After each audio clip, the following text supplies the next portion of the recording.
Hello વિદ્યાર્થી મિત્રો, કેમ છો? આજે આપણે ત્રીજો લેક્ચર 11 કોમર્સ ગુજરાતી મીડિયમ કયો છે? એકાઉન્ટન્સી, નામાના મૂળ તત્વો.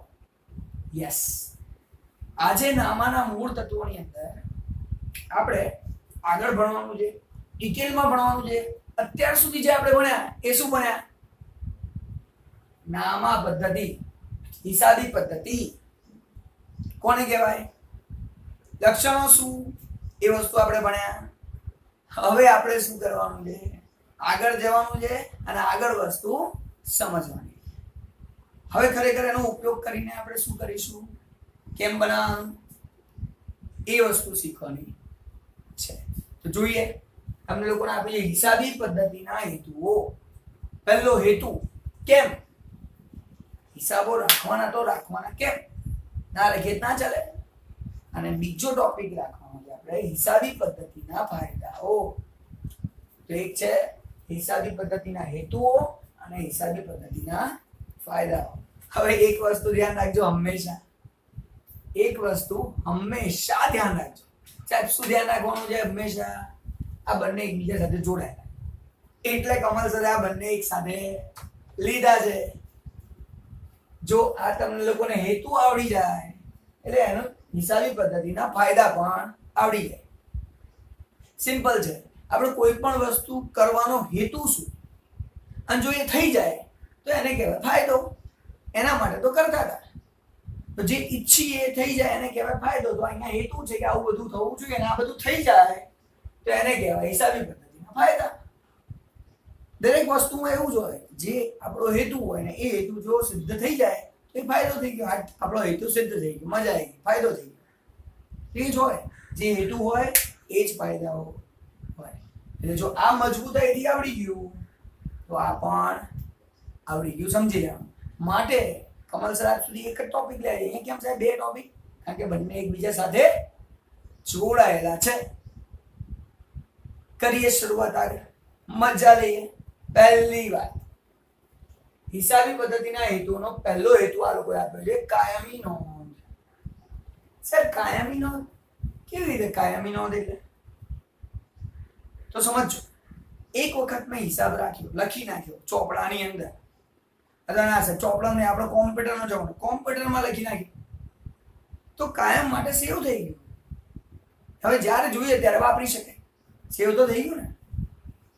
એટલે હિસાબી પદ્ધતિ કાયમી નોંધ રાખવા માટેનો એક હેતુ છે કે કાયમ આપણી જોડે વસ્તુ પડી રહે, જેથી જ્યારે પણ જરૂર પડે તેનો ઉપયોગ કરી શકાય. તમારું એક્ઝામ્પલ પોકેટ મની યાદ કરાવડાવું. એમાં શું હતું? તમે લોકોએ 1 મહિનાનો હિસાબ લખી નાખ્યો. હવે બીજા મહિને ફરી લખશો, ત્રીજા મહિને ફરી લખશો. હવે આ બધું તમે સાચવી રાખો તો એ કાયમી નોંધ થઈ ગઈ ને. વર્ષો પછી ધારો કે તમને એવું યાદ આવે કે ચાલો જોજે કે નાના હતા ત્યારે પોકેટ મનીનો હિસાબ રાખતા હતા, એ આમ સાવચેતી રાખી મૂક્યું અને એક યાદગાર રહી જાય. એ યાદગીરી છે એક તમારી. હું નાનો હતો ત્યારે અમુક હિસાબ લખતો, એનો નાનકડી ચોપડી છે ને આજે બી સાચવી રાખી. હવે એવું લાગે કે કેવું નાના હતા ત્યારે આવો હિસાબ લખતા હતા, મજા આવતી. એ જે હિસાબ લખવાની રીત છે કાયમી નોંધ, પછી જ્યારે વાપરવી હોય ત્યારે એનો ઉપયોગ કરી શકાય છે. આગળ જઈએ. પહેલો હિસાબી પદ્ધતિના હેતુઓમાં પહેલું કાયમી નોંધ પતી ગયો. સાહેબ બીજું, દરેક વ્યવહારની હિસાબી અસર જાણવા. દરેક વ્યવહારની હિસાબી અસર જાણવા. સાહેબ દરેક વ્યવહારની હિસાબી અસર કેવી રીતે? તમે જે વ્યવહાર કરો દરેક વ્યવહારનો નોંધો છો તો એની અસર શેની પર થાય? ધારો કે ખર્ચા કરો તો સાહેબ ખર્ચો થાય તો નફો ઘટે. તમે કોઈ એ હિસાબમાં આવક થાય છે તો આવક થાય તો વધે. શું વધે? નફો વધે. પછી અમુક વખત દેવું વધે, અમુક વખત મિલકત વધે. તો એ આપણી નફાકારકતા, ધંધાની નફાકારકતા ઉપર કેટલી અસર થાય છે એ જાણવાનું કામ છે. તો દરેક વ્યવહારની હિસાબી અસર જાણવા. તો જો એનો અસર ક્યાં? ધંધાની નફાકારકતા કે આર્થિક સ્થિતિ જાણો, એની ક્યાં અસર થશે એ જાણવા માટે દરેક વ્યવહારની હિસાબી અસર આપણને કેવી રીતે મળે છે? એકાઉન્ટથી મળે છે, હિસાબી પદ્ધતિથી મળે છે. અને એનો હેતુ છે કે દરેક વ્યવહારની ક્યાં ક્યાં અસર થશે જાણો. આ બીજા નંબરનું અને ત્રીજા નંબરનું બંને એકબીજા સાથે જોડાયેલા છે. બંનેનો હેતુ એક જ છે, ધંધાની નફાકારકતા કે આર્થિક સ્થિતિ જાણવાનો. ત્રીજું શું છે? અસરકારક પરિબળોની જાણકારી. એટલે અસર કરતા પરિબળોની જાણકારી, અસરકારક પરિબળોની જાણકારી. તો અસર કરતા એટલે કોને અસર કરતા? સાહેબ ફરીથી સેમ વસ્તુ છે. ધંધાને અસર કરતા, નફાકારકતાને અસર કરતા, આર્થિક સ્થિતિને અસર કરતા પરિબળોની જાણકારી મળે છે. તમારું પોકેટ મની યાદ કરીએ તો તમે 3 દિવસની અંદર આટલો બધો ખર્ચો કરી નાખ્યો. અસર કરતું પરિબળ છે, ખબર પડી કેમ કે આ ખોટું થયું, બીજા મહિનાથી એવું થશે નહીં. સાવચેતીથી તમે બધું કરવાના છો. તો એ જ આપણને અહીંયા શીખવાડવા માંગે. તો એ હેતુ છે જેથી આપણને ખબર પડે કોને અસર થઈ, આવું કરવાથી સરસ બચત ઘટી ગઈ, એવું ના થવું જોઈએ. તો કાયમી નોંધ કરવાનું. પછી આ બંને એકબીજા સાથે જોડાયેલા છે. હિસાબી અસર જાણવા, દરેક વ્યવહારની હિસાબી અસર અને અસર કરતા પરિબળો. એને અસર કરતા પરિબળો કયા કયા છે? કોને? નફાને અસર કરતા પરિબળો કયા છે? આર્થિક સ્થિતિને અસર કરતા પરિબળો કયા છે? આ 3 રહ્યા આપણા હેતુ. વાત કરીએ ચોથા હેતુની. સાહેબ ચોથામાં શું કહે છે? કરવેરાની જવાબદારી નક્કી કરવા. સર કરવેરાની જવાબદારી કેવી રીતે? તમે જે કરવેરા ભરવાના એ કોના આધારે ભરવાના? હિસાબોના આધારે, નફાના આધારે. હવે તમને કરવેરાનો એક કોન્સેપ્ટ શીખવાડું, ધ્યાનથી સમજો. કરવેરા તમને તમારામાંથી ઘણા બધાને ખબર હશે, પણ ઘણા બધા નહીં ખબર હોય કે કરવેરા ભરાય કોની ઉપર. કરવેરા આવક ઉપર નથી ભરાતા, કરવેરા નફા ઉપર ભરાય છે. હવે આવક અને નફામાં સાહેબ શું તફાવત છે? તો સમજાવું છું, સમજો ધ્યાનથી. આવક એટલે તમે જેટલી પણ આવક મેળવી, જેટલું પણ વેચાણ કર્યું, વેચાણ કરીને જેટલી પણ આવક મેળવી ધંધામાં, એ તમારું વેચાણ, કુલ વેચાણ, બીજી અન્ય આવકો કઈ થઈ હોય તો અન્ય આવકો બધાનો સરવાળો કરો, એ તમારી આવક છે. પણ એ આવક મેળવવા માટે તમે ઘણા બધા ખર્ચા બી કર્યા, ખરીદી કરી હશે, બીજા બધા પગાર ચૂકવ્યા હશે, ભાડા ચૂકવ્યા હશે, વ્યાજ ચૂકવ્યું હોઈ શકે, ઘણા બધા ખર્ચા કર્યા હશે. તો એ આવકોમાંથી ખર્ચા બાદ કરો અને જે મળે એને કહેવાય નફો. હવે એ નફા ઉપર આપણે કરવેરા ભરવાના હોય. કુલ આવક પર કરવેરા ભરાતા નથી, નફાની રકમ ઉપર કરવેરા ભરાય. એટલે આપણે નફો શોધવો પડે, એની રકમ ઉપર કરવેરા ભરાય છે. તો કરવેરાની જવાબદારી નક્કી કરવા. જો તમે હિસાબો લખો જ નહીં તો ખબર કેવી રીતે પડે કે કેટલો કર ભરવાનો? એના માટે હિસાબ રાખવો જરૂરી છે. તો એ પણ એક હેતુ છે. હિસાબી પદ્ધતિનો હેતુ શું? આ 4 આપણે ભણ્યા. આગળ છે ફરી પહેલો હેતુ સાહેબ કાયમી નોંધ, હંમેશાની નોંધ થઈ ગઈ. પછી પરિબળો, અસર કરતા પરિબળો, હિસાબી દરેક વ્યવહારની અસર કઈ થાય છે? હિસાબી અસર કઈ થાય છે? ક્યાં થાય છે? ખર્ચામાં થાય છે, આવકમાં થાય છે, દેવામાં થાય છે, લેણામાં થાય છે, શેમાં થાય છે? અસર કરતા પરિબળો શું વધે છે, ખોટ થાય છે, નફાકારકતા છે, આર્થિક સ્થિતિ કેવી છે, એ બધું જાણવા કરવેરાની જવાબદારી નક્કી કરવા. કરવેરાની જવાબદારી નક્કી કરવા. જોઈએ આગળ 5 નંબર સમજો અહીંયા. તો આ બંને એકબીજા સાથે જોડાયેલા 5 અને 6. આ 5 અને 6 એકબીજા સાથે જોડાયેલા. દેવાનું પ્રમાણ જાણવા, લેણાનું પ્રમાણ જાણવા. હવે તમે કહેતા દેવા અને લેણા એટલે શું? દેવા એટલે મારે કોઈને પૈસા દેવાના બાકી છે. મેં ખરીદી કરી હશે, મેં કંઈક ખરીદી કરી હશે પણ પૈસા ચૂકવ્યા નથી, તો એ મારું દેવું કહેવાય. મારે એ પૈસા એ વ્યક્તિને ચૂકવવાના બાકી છે, એટલે એ છે મારું દેવું. આનાથી ઊંધું કહું, લેણા મારે કોઈની જોડેથી પૈસા લેવાના બાકી છે, એટલે મેં એને કંઈક વેચાણ કર્યું હશે જેના પૈસા મારે લેવાના બાકી છે. હવે તમે કહો છો વેચાણ છે મેં કોઈને ઉધારી આપી હોય તો એ લેણા કહેવાય ને? હા, તો એ લેણા કહેવાય. પણ આ શબ્દ ધંધાની અંદર સામાન્ય રીતે માલની ખરીદ વેચાણ માટે વપરાય છે. માલની ખરીદ વેચાણ માટે દેવાદારો, લેણદારો, દેવા, લેણા આ બધા શબ્દોનો ઉપયોગ થાય છે. અત્યારે સમજવા માટે બહુ ડિટેલમાં ત્યાં નથી જતા, આગળ આવશે પારિભાષિક શબ્દો છે જ ને, તેના પારિભાષિક શબ્દો ત્યારે સમજીશું. લેણા એટલે તમે કહી શકો કોઈને આલ્યા લેવાના બાકી હોય તો એ લેણા અત્યારે માની શકો છો. તો દેવાનું પ્રમાણ જાણવા અને લેણાનું પ્રમાણ જાણવા, મારા ઉપર દેવું કેટલું છે ને મારું લેણું કેટલું છે એ પણ જાણવા માટે એ પણ એક હેતુ છે હિસાબી પદ્ધતિ. એ જાણવા માટે પણ શું લખવું પડે? હિસાબો તો લખવા જ પડે.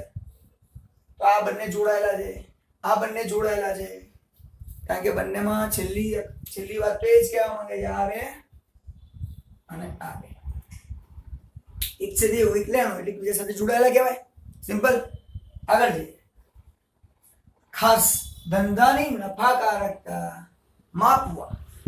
ધંધામાં નફો થાય છે કે ખોટ થાય છે, શું થાય છે એ માપવા માટે શું કરવું પડે? હિસાબો લખવા પડે.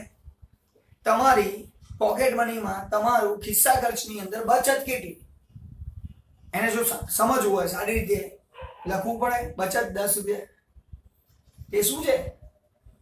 ધંધાની નફાકારક. ધંધામાં આવક અને ખર્ચને મેનેજ કરવાના હોય. ખર્ચા ઓછા કરવાનો ટ્રાય કરો, આવક વધારવાનો ટ્રાય કરો, એ તમારું કામ ઇઝીલી પતી જાય. એ છે ધંધાની નફાકારકતા માપવાનું કામ ત્યાં થાય છે. એના પછી વાત કરીએ ધંધાની આર્થિક સ્થિતિ જાણવા. સાહેબ નફાકારકતા અને આર્થિક સ્થિતિમાં શું ફરક? નફાકારકતા એટલે નફો થયો કે ખોટ થઈ એ જાણવું, એને કહેવાય નફાકારકતા. હવે વાત આવે છે આર્થિક સ્થિતિ. હવે આર્થિક સ્થિતિ જાણવા માટે આપણને ધંધાની ખબર પડે આપણી મિલકતો અને લેણા કેટલા, આપણા દેવા કેટલા, આ બંનેની સરખામણી કરી શકાય. જો હિસાબ લખ્યા હોય ને તો ખબર પડે આપણી મિલકતો આટલી, આપણા દેવા આટલા, આપણા લેણા આટલા, એ બધી આપણને ખબર પડે. બરાબર? એટલા માટે આ બંનેની સરખામણી કરી શકાય. હવે તમે વિચારો મિલકતો અને લેણા આ જો દેવા કરતા વધારે હોય, આ જો વધારે હોય તો હેપી, ખુશ થઈ જાવ. હાટ મિલકતો વધારે છે ટેન્શન નથી. 5 કરોડની મિલકત છે ને 1 જ કરોડ રૂપિયા દેવું છે. 5 કરોડમાંથી 1 ચૂકી લો તો 4 કરોડ તો આપણા છે. તો મિલકતો વધારે છે અને મિલકતો વધારે છે તો ખુશ થઈ જાવ, મજા લો. આગળ મિલકતો ને લેણા દેવા કરતા ઓછા છે.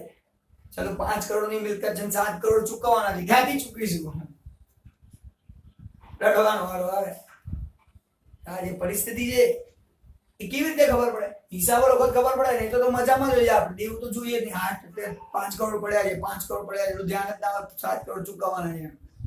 તો હિસાબી પદ્ધતિનો હેતુ છે ધંધાની આર્થિક સ્થિતિ જાણવા માટે હિસાબી પદ્ધતિનો ઉપયોગ થાય છે. અને કઈ રીતે ખબર પડે? મિલકતો દેવા લેણાથી. અને છેલ્લું હિસાબી પદ્ધતિના હેતુમાં ભૂલો અને છેતરપિંડી શોધવા અને રોકવા. ફક્ત શોધવાની નથી, રોકવાની પણ છે. શોધવા, રોકવા. તો ભૂલોને, છેતરપિંડીને શોધવા અને રોકવા. જો છોકરાઓ એક વસ્તુ સમજી લે, હિસાબો નહીં લખો ને, જો હિસાબો નહીં લખો ને તો છેતરપિંડી થવાના ચાન્સીસ વધારે, ભૂલો થવાના ચાન્સીસ વધારે. ભૂલો થશે તો શોધી નહીં શકો ક્યાં ભૂલ થઈ, અને કોઈ છેતરી જશે તો ખબર નહીં પડે. આપણે હિસાબો લખીએ જ ખબર પડે આટલો માલ આવ્યો, આટલો વેચાયો તો છે નહીં, ક્યાં ગયો, ક્યાં બગડ્યો, કેમ આટલો બધો બગડ્યો. હિસાબો લખશો તો ખબર પડશે. હિસાબો લખ્યા વગર કશી ખબર નહીં પડે. અને એટલા માટે આ ભૂલો અને છેતરપિંડીથી જો બચવું હોય તો આ હિસાબી પદ્ધતિનો ઉપયોગ કરવો જોઈએ. એકાઉન્ટ લખવું બહુ જરૂરી છે. જો એકાઉન્ટ નહીં લખો ને તો આ હિસાબી પદ્ધતિ, એટલે એકાઉન્ટ નહીં લખો તો આ છેતરપિંડીને ભૂલ થવાના ચાન્સીસ બહુ છે. તો અહીંયા આપણું હેતુઓ 100% પૂરું. હેતુઓ પૂરા થઈ ગયા સાહેબ. અને જો હેતુ આવડી ગયા તો મેં તમને પહેલા જ કીધું હતું આ બધું ઓટોમેટિક આવડી જશે, કારણ કે આના ઉપર આ બધું આધારિત છે, એક બી વસ્તુ બાકી નહીં. આવડે તો આવડે. તો હેતુ ફટાફટ જોઈ લઈએ છે. ફટાફટ કાયમી નોંધ જ્યારે જોઈએ ત્યારે મળી રહે. પછી આ બંને જોડાયેલા દરેક વ્યવહારની હિસાબી અસર જાણવા માટે અને અસર કરતા પરિબળો જાણવા માટે કોની ઉપર? બંનેનો હેતુ તો છે નફાકારકતા અને આર્થિક સ્થિતિ. પછી કરવેરાની જવાબદારી નક્કી કરવા, કેટલા કરવેરા ભરવાના છે. હવે પાછા દેવા અને લેણા નક્કી કરવા, એ પણ આપણને ખબર પડવી જોઈએ. ધંધાની નફાકારકતા માપવા, ધંધામાં નફો છે નુકસાન છે શું છે એ જાણવા આપણે આનો ઉપયોગ થાય છે. ધંધાની આર્થિક સ્થિતિ, મિલકતો વધારે છે કે દેવા વધારે છે, ખુશ કે દુખી જવું પડશે. ભૂલો અને કોઈ ભૂલ થાય, છેતરપિંડી થાય, એનાથી બચવા માટે પણ આ જરૂરી છે. અહીંયા મેં ટૂંકમાં લખેલું છે, તમારે ચોપડીમાંથી ડિટેલમાં લખવાનું છે. એ છે તમારું હોમવર્ક. તમને બધાને ખબર છે. આગળ જઈએ સાહેબ. ઉપયોગિતા જોઈએ. હિસાબી પદ્ધતિના ફાયદા. આ હેતુ હતો, આ ફાયદા છે. સાહેબ શું ફાયદા થાય? ઘણા બધા ફાયદા થાય. કેમ ના થાય? જુઓ તો પહેલો ફાયદો જુઓ, હિસાબી માહિતીની ઉપલબ્ધતા. જ્યારે જોઈએ ત્યારે મળી. કોના સાથે કનેક્ટેડ છે? જુઓ તો આ રીતે પહેલા સાથે કાયમી નોંધ. જો તમે હિસાબો લખી નાખો, હેતુ શું હતો? કાયમી નોંધ રાખવાનો. જો કાયમી નોંધ રાખો, સાવચેતીથી મૂકી રાખો, એક જગ્યાએ સારી રીતે સેવ કરી રાખો, કોમ્પ્યુટરમાં સેવ કરવું પડે, હાર્ડ ડિસ્કમાં રાખો, કોઈ બી જગ્યાએ રાખો, તો જ્યારે જોઈએ ત્યારે એ વસ્તુ તમને સરળતાથી મળી રહે. એ તો છે હિસાબી માહિતીની ઉપલબ્ધતા. એ જ છે એનો ફાયદો. જ્યારે જોઈએ ત્યારે આપણને હિસાબો મળી રહે. આપણે શોધવા જવાની જરૂર નથી. ક્યાં ગયા? હા, એના નામ લખવા જરૂરી. વર્ષ 2000, 2001, 2001, 2002 એની ફાઇલો અલગ અલગ બનાવો, અથવા તો કોમ્પ્યુટરમાં ફોલ્ડર અલગ અલગ બનાવો, જેથી સરળતાથી ખબર પડે. એ કરવું જરૂરી. તો એનાથી આપણને હિસાબી માહિતીની ઉપલબ્ધતા હંમેશા રહે. ધંધો શરૂ કર્યો ત્યારથી લઈને ધંધો પૂરો થાય ત્યાં સુધી બધી માહિતી તમને સરળતાથી મળી રહે. તો કોના સાથે કનેક્ટેડ છે? કાયમી નોંધથી. કાયમી નોંધ છે તો જ્યારે જોઈએ ત્યારે મળી રહે. ચાલો બીજી વાત કરીએ. નફાકારકતા જાણવા. સાહેબ હમણાં તો વાત કરી નફાકારકતા. ધંધાની નફાકારકતા કે આર્થિક સ્થિતિ જાણવા માટે ધંધામાં કેટલો નફો થયો, કેટલી ખોટ થઈ, કયા વર્ષે નફો થયો, કયા વર્ષે ખોટ થઈ, જાણવું હોય તો ફાયદો છે. હિસાબો લખો જ ખબર પડે, નહીં તો કશી ખબર ના પડે. માટે નફાકારકતા જાણવા માટે પણ એની આપણને જરૂર પડે. જઈએ આગળ, સમજીએ, મજા લઈએ. આર્થિક સ્થિતિ જાણવા. તો હમણાં જ વાત કરી હતી સાહેબ, આર્થિક સ્થિતિ કેવી રીતે ખબર પડે? મિલકતો, દેવા, લેણાથી. આ રીતે મિલકતો, લેણા, દેવા અહીંયા હતું કે નહીં? તો સાહેબ આ આર્થિક સ્થિતિ જાણવા, તે આર્થિક સ્થિતિ જાણી શકાય છે, એ એનો ફાયદો છે. તો આનું કનેક્શન છે આર્થિક સ્થિતિ જાણવા માટે. એક વસ્તુ યાદ રાખો, બંને વસ્તુ એક્ઝામમાં લખી શકો વગર ટેન્શને. મજા લો. આગળ જઈએ. આર્થિક સ્થિતિ ખબર પડી ગઈ છે. કરવેરાનું આયોજન કરવા. હવે તમે કહેશો સાહેબ કરવેરાનું આયોજન કેવી રીતે થાય? આનું કનેક્શન આની જોડે. કરવેરા એટલે અહીંયા કરવેરાની જવાબદારી નક્કી કરવા. એ આપણે કનેક્શન છે કરવેરાનું આયોજન કરવા. હવે કરવેરાનું આયોજન કેવી રીતે? તો સમજો, સામાન્ય રીતે અત્યારે તો દર મહિને ભરાય છે, પણ સામાન્ય રીતે પહેલા પણ શું હતું? અને આજે પણ ગણતરી તો વર્ષથી જ થાય છે, ભલે ભરાય છે મહિને. એ એડવાન્સ ટેક્સ એવું કહે છે. આપણે પહેલેથી કરવેરા ભરી દઈએ એને એડવાન્સ ટેક્સ. ખરેખર કાયદો એમ કહે છે કે આખું વર્ષ કમાવો, આખા વર્ષનો હિસાબ બનાવો અને આખા વર્ષનો જે નફો છે એ શોધો. એ નફા ઉપર કરવેરા ભરવાના. તો હવે જ્યાં સુધી વર્ષ પતે નહીં ત્યાં સુધી કરવેરાની ખબર ના પડે કે કુલ કેટલો કરવેરો ભરવાનો છે. તો એ કુલ નફો શોધીને વર્ષ પત્યા પછી આખું વર્ષ પતે એટલે કુલ નફો શોધી શકાય, કારણ કે ગયા વર્ષે શું થયું એ જાણી શકાય છે, પણ ભવિષ્યમાં શું થશે એ જાણી શકાતું નથી. એટલે આખું વર્ષ પતે એટલે હિસાબો લખાય, હિસાબો બધા 100% લખાઈ જાય એટલે નફો શોધાય, એ નફા પર કરવેરાની ગણતરી થાય અને પછી કરવેરા એટલા ભરવાના હોય. તો ગયા વર્ષે કમાયેલી રકમના કરવેરા અત્યારે ભરવાના હોય. હવે તો ગવર્મેન્ટ એડવાન્સમાં લઈ લે, જેમ જેમ કમાતા જાઓ ભરતા જાઓ થોડા થોડા, પછી તફાવતની રકમ જોઈ લઈશું. છેલ્લે કુલ ધારો કે તમે 5 લાખ ભરી દીધા અને તમે ભરવાના હતા 4 લાખ, તો લાખ તમને પાછા આપીશું પાછા, પણ અત્યારે ભરો. હવે તો એવું ચાલે. તો આપણે પ્લાનિંગ કરી શકીએ, કરવેરાનું આયોજન કરી શકીએ. કેવી રીતે આયોજન કરી શકીએ? કેવી રીતે આયોજન થાય? કેવી રીતે સમજો? કેવી રીતે આયોજન થાય? મેં હિસાબો લખ્યા 1 મહિના, તો મને ખબર પડી ગઈ મારા આ વર્ષનું આ મહિનાનું ટર્નઓવર આટલું છે, આટલું તો અંદાજે કમાયો છું, તો આટલા રૂપિયા મારે કરવેરા ભરવા પડશે. તો પૈસા અત્યારથી થોડા સાઈડમાં કરતા જાઓ,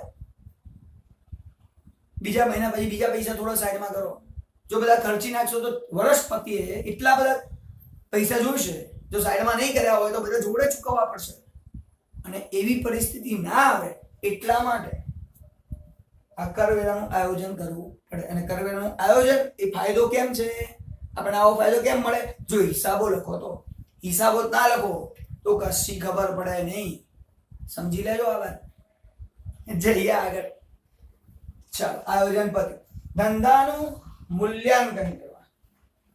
હવે ધંધાનું મૂલ્યાંકન કરવા કેવી રીતે મૂલ્યાંકન કરવાનું? ધંધાનું શા માટે કરવાનું? શું કરવાનું? કશું જ ટેન્શન લેવાનું નહીં. એકદમ સહેલું છે ધંધાનું મૂલ્યાંકન કરવું. કેમ કરવાનું એ કહી દઉં. જ્યારે આપણે વર્ષોથી ધંધો કરીએ, જ્યારે આપણને એવી ઈચ્છા થાય કે બસ હવે ધંધો વેચી મારવો છે, આરામ કરવો છે, તો ધંધો વેચતી વખતે એ ધંધાની કિંમત સામેવાળા પાસેથી કેટલી લાગે? સાહેબ સિમ્પલ છે, જુઓ દુકાન કેટલાની છે, માલ કેટલાનો છે, આપી દો પૈસા, પતી ગયું. ના હોય. એ ધંધો જમાવતા વર્ષો લાગ્યા, તો ત્યાં મારી કોઈ ઇજ્જત થઈ ગઈ હોય, એના કારણે લોકો ત્યાં વસ્તુઓ ખરીદવા આવતા હોય, એના કારણે એ ધંધાની પાઘડી થઈ ગઈ હોય. પાઘડી એટલે શું સાહેબ? પછી પહેરીએ ના, એ પહેરીએ નહીં, એ ડિટેલમાં આગળ આવશે. પણ એક પ્રકારની ઇજ્જત, જેના કારણે ત્યાં બધા લોકો ખરીદ વેચાણ કરવા વાળા ભેગા થઈ ગયેલા છે. ધંધો જામેલો છે જેને આપણે કહીએ. અને જામેલા ધંધાને વેચો તો અમુક પૈસા તમારે વધારે લેવા હોય તો લઈ શકો. પણ એવું કેવી રીતે ખબર પડે કે ધંધો જામેલો છે? હિસાબો પરથી. વર્ષોથી જુઓ એનો હિસાબ, તમને ખબર પડી જશે કે સારું આટલા વર્ષોથી ધંધો કરે છે, દર વર્ષે નફો વધતો જ જાય છે, જોરદાર જ નફો થાય છે, ક્યારે નુકસાન તો થતું જ નથી. હિસાબો લખ્યા હોય તો ખબર પડે. અને એટલે ધંધાનું મૂલ્યાંકન કરવા. ધંધો કેવો જાય છે એ હિસાબોથી ખબર પડે. અને ત્યારે ધંધો વેચો ત્યારે એ હિસાબો કામ લાગે. સામેવાળાને બી બતાવી શકો, જો ભાઈ આટલો નફો કરીએ છીએ, તને આટલો નફો થવાનો જ છે, અમારી મહેનતનું ફળ છે, તારે મને અમુક પૈસા એક્સ્ટ્રા આપવા પડશે. આગળ જઈએ, સમજીએ, મજા આવીએ. નિર્ણય ઘડતર કરવા માટે. હવે સાહેબ નિર્ણયનું ઘડતર કેવી રીતે? સમજો ધ્યાનથી. આપણે નિર્ણય લેવાનો, તો આપણે નથી લેવાનો. આ નિર્ણય ઘડતરની જે વાત આવે છે, આ નિર્ણય ઘડતરની જે વાત છે એ રોકાણકારો માટે છે. જે લોકો આપણા ધંધાની અંદર રોકાણ કરવા માટે આવે છે, એ લોકો આ નિર્ણય લેવાના છે. રોકાણકારો કેવી રીતે? તો સમજો, ઉદાહરણથી સમજાવું. આપણા ધંધામાં આપણે કોઈની જોડેથી ખરીદી કરીએ અને એ વ્યક્તિની જોડેથી જ્યારે ખરીદી કરીએ તો મારે દેવું કહેવાય, મારે એને પૈસા ચૂકવવાના છે. જો પૈસા ત્યારે ના ચૂકવ્યા હોય તો જો હું ઉધાર ખરીદી કરતો હોઉં તો સામેવાળો મને ઉધાર માલ કેમ આપે? ઉધાર માલ મને આપે કેમ? શું કારણ છે કે એ મને ઉધાર માલ આપે? કારણ કે એને મારી ઉપર વિશ્વાસ છે. અચ્છા, વિશ્વાસ કેમ છે? આપણા હિસાબો ચોખ્ખા છે. આપણે જો હિસાબો ચોખ્ખા રાખ્યા હશે કે જો બધા હું કમાવતો છું એટલે એ આપણને ક્રેડિટ ઉપર માલ આપે, હિસાબો ના કારણે આપશે. બેંક પણ શું કરે? બેંક પણ એવું જ કરે. તમારા હિસાબો ચોખ્ખા હશે તો તમને લોન આપશે. એ તમારી કંપનીમાં રોકાણ કરશે, તમારા ધંધામાં રોકાણ કરશે, તો રોકાણકારોના નિર્ણય ઘડતરમાં આ હિસાબો કામ લાગે છે. કંપનીમાં શેર હોલ્ડર હોય તો શેર હોલ્ડરો આપણી કંપનીમાં રોકાણ કરશે, તો શેર હોલ્ડર જ્યારે રોકાણ કરશે તો શું જોઈને કરશે? આપણા ધંધાના હિસાબો જોઈને કરશે કે આ કંપની જોરદાર ચાલે છે, વર્ષોથી વધે ચાકે છે, આમાં રોકાણ કરાય, પૈસા ક્યાંય ડૂબવાના નથી. તો એ નિર્ણય ઘડતરનું કામ રોકાણકારો માટે સરળ થાય છે જો હિસાબો બનાયા હશે તો, નહીં તો નહીં. આગળ જઈએ. પુરાવા તરીકે હમણાં જ વાત કરી. પુરાવા તરીકે ઘણી બધી જગ્યાએ હિસાબોનો ઉપયોગ થાય. ધંધો વેચવો હોય તો જો ભાઈ આટલા વર્ષોથી ધંધો કરું છું, જોરદાર ચાલે છે. લોન લેવી હોય તો જો બગા આટલો જોરદાર નફો છે, લોન તમે મહત્તમ આપી શકો છો મને, કારણ કે આવકના આધારે લોન મળતી હોય છે. અને બીજું મતભેદો દૂર કરવા માટે પણ એનો ઉપયોગ થાય છે. એવું બને કે 2-3 ભાગીદારો છે, એક ભાગીદાર કામ કરી રહ્યો છે, 2 ભાગીદાર ઊંઘી જાય છે, બહુ કામ નથી કરતા પણ હિસાબો લેવા આવી જાય, તો દાગે બધા વચ્ચે મતભેદ થાય. ભાઈ તમે તો ખોટું નહીં જુઓ, બધો હિસાબ લખેલો જ છે. હિસાબ લખ્યો હશે તો તકલીફ થવાની નથી. જો હિસાબ નહીં લખ્યો હોય તો પછી તકલીફ થાય. તો પુરાવા તરીકે એનો ઉપયોગ થાય. પુરાવા તરીકે આપણે પુરાવા તરીકે એ વસ્તુ આપી શકીએ. ભૂતકાળની કામગીરી સાથે તુલના સિમ્પલ છે. કાયમી નોંધ થાય છે, જ્યારે જોઈએ ત્યારે ઉપલબ્ધતા છે. તો જો મારે સરખામણી કરવી હોય કે મેં ધંધો શરૂ કર્યો ત્યારે કેટલું કમાતો હતો ને અત્યારે કેટલું કમાઈ રહ્યો છું, જો સરખામણી કરવી હોય તો સરળતાથી કરી શકાય. એનો ફાયદો છે. ભૂતકાળની કામગીરી સાથે તુલના, ભૂતકાળની સાથે અત્યારે સરખામણી કરી શકું છું. આગળ જઈએ. નૈતિક અંકુશ. સાહેબ નૈતિક અંકુશ એટલે અંદરથી જ લાગે ભાઈ ગડબડ કરવાની નહીં, તો લોચા પડશે. ગડબડ, છેતરપિંડી. આપણા કર્મચારીમાં છેતરપિંડીનો વિચાર ના આવે. નૈતિક અંકુશ કેમ ના આવે?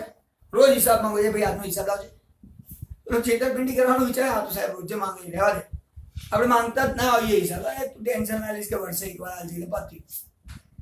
એને વિચાર આવી જાય કરવાનો. ખુલ્લામાં રોજ જે માંગતા હો, રોજ જે હિસાબ લખતા હો ને, તો તમારે નૈતિક અંકુશ રહે. એની મનમાં એવું રહે કે યાર આજનો હિસાબ બાકી છે, ફટાફટ કરવો પડશે. નૈતિક અંકુશ રાખવા માટે એક ફાયદો છે હિસાબી પદ્ધતિનો. હિસાબો રાખશો તો તમારું કામ થશે. અને સાહેબ છેલ્લું, સુધારાત્મક પગલાં લેવા. અમુક ભૂલથી એવા નિર્ણયો લેવાઈ ગયા હોય જેના કારણે ધંધાને બહુ જ નુકસાન થયું. એ હિસાબોમાં દેખાઈ આવે, ચાલો આ નિર્ણય લીધો તો આ વસ્તુઓ ખરીદી ખોટી ખરીદી, વેચાઈ નહીં ને નુકસાન થઈ ગયું. તો એ જે કરવામાં આવ્યું ને એના પછી આપણે સુધારાત્મક પગલાં લઈશું. અને છેલ્લે લેક્ચરનું એન્ડિંગ કરો છો કોની સાથે? તમારા પોકેટ મની સાથે. 1 મહિનામાં ભૂલ થઈ ગઈ, 3 દાડામાં ખર્ચો વધારે કરી દીધો. આવતા મહિનાથી એવું નહીં કરો. આવતા મહિનાથી સુધારાત્મક પગલાં લેશો. લખ્યું એટલે ખબર પડી ને કે 3 મહિનામાં ખર્ચો વધી, 3 દિવસમાં ખર્ચો વધારે હતો. ભૂલ કરી, પાર્ટી કરવા જેવી નહોતી. શાંતિથી કરત તો મજા આવે, થોડું થોડું ખર્ચો કરત તો મજા આવે. પાછળના દિવસોમાં પણ લેર થાય. તો કહેવાનો મતલબ છે સુધારાત્મક પગલાં. હિસાબો લખો, દેખાય આપણું, આપણને દેખાય તો ખબર પડે કે આપણે આ ભૂલ કરી. હું તમને ભણાવું છું ને તો મને ખબર ના પડે મારી ભૂલ શું છે, તમને મારી ભૂલ ખબર પડે અને તમે મને સુધારી શકો. સાહેબ અહીંયા ભૂલ થાય છે, તમે આ મજા ના આવી, આ વસ્તુ બરાબર સમજાવો. અથવા તો મારે શું કરવું પડે? મારું પોતાનું રેકોર્ડિંગ મારે સાંભળવું પડે કે ક્યાં હજી જોરદાર ભણી શકું છું. એવું જ કરવું પડે છે. એવું કરીએ છીએ જેથી તમને લોકોને આ લેક્ચર જોરદાર મળે. હેત તો થાય છે. સુધારાત્મક પગલાં. હિસાબો લખશો, જોશો, પછી ખબર પડશે અહીંયા સુધારવા જેવું છે, આ વસ્તુની ભૂલો થઈ ગઈ છે. એનો ફાયદો છે. તો હિસાબો રાખશો તો ફાયદો થશે, અહીં તો થવાનો નથી. તો અહીંયા આપણે 2 વસ્તુ શીખ્યા. આમ તો એક જ વસ્તુ શીખ્યા, એકબીજા સાથે કનેક્ટેડ છે ખાલી. શું છે? એક હિસાબી પદ્ધતિના હેતુઓ કેમ બનાવવાના, હિસાબી પદ્ધતિના ફાયદા. ફાયદા એટલે એના કારણે જ થાય. આ બધું થઈ જાય એને કહેવાય ફાયદો. મળીએ છે નવા લેક્ચરમાં નવા ટોપિક સાથે. અને આજે મને વિશ્વાસ છે અહીંથી લઈને અહીં સુધીનું જોરદાર 100% ક્લિયર છે. ડિટેલમાં ચોપડીમાંથી લખવાનું છે, વાંચવાનું છે, સમજવાનું છે અને પછી નેક્સ્ટ લેક્ચરમાં મારી જોડે આવવાનું છે, ડિસ્કશન કરીશું. બાય, મળીએ છીએ નેક્સ્ટ લેક્ચરમાં.